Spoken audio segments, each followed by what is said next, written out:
La historia de hoy es una de esas que de verdad desafían toda lógica. Es un relato de supervivencia que parece casi imposible, y que además ocurrió en medio de uno de los conflictos más brutales que se puedan imaginar. Y sí, esa es la pregunta del millón, ¿no? ¿Cómo es posible sobrevivir a algo así?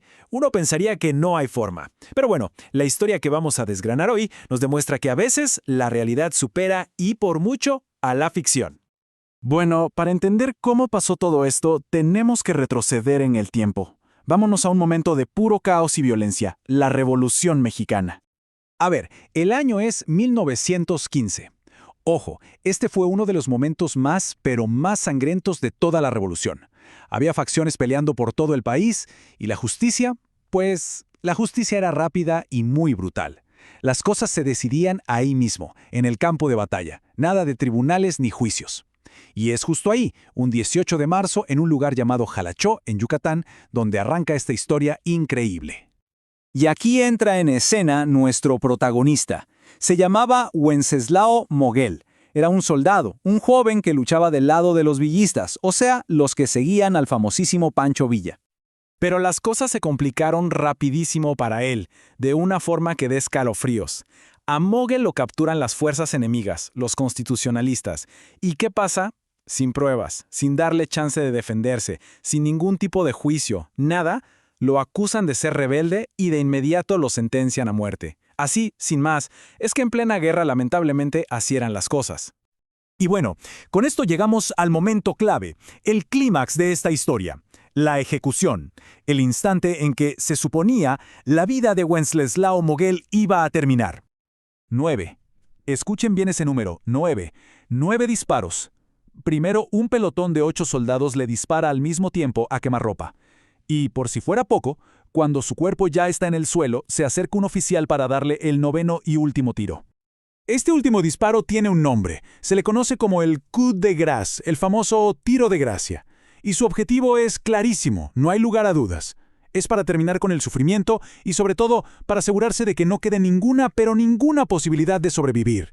Es una mezcla rara, ¿no? Como de piedad y una brutalidad absoluta al mismo tiempo. Entonces, imaginen la escena. El oficial se para junto a Moguel, que yace en el suelo. Le apunta directamente a la cabeza y dispara. El plan era simple y efectivo. Destruir el cerebro, asegurar que la muerte fuera instantánea y final. Y listo.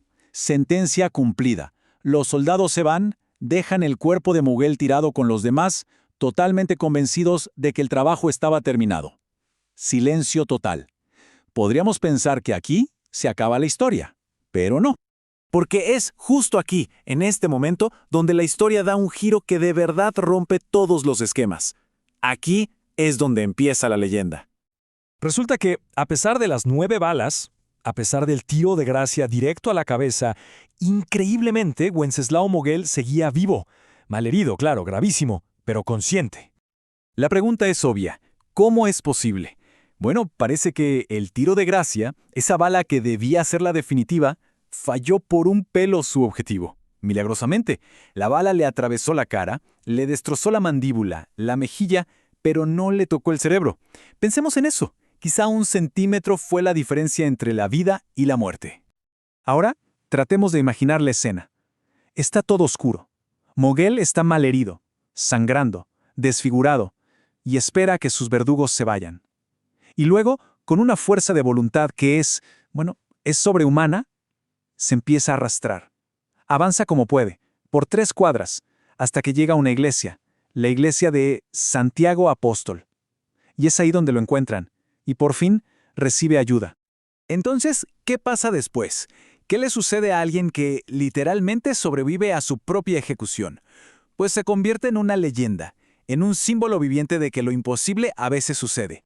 Y claro, su historia se corrió como la pólvora, primero por México y luego por el mundo.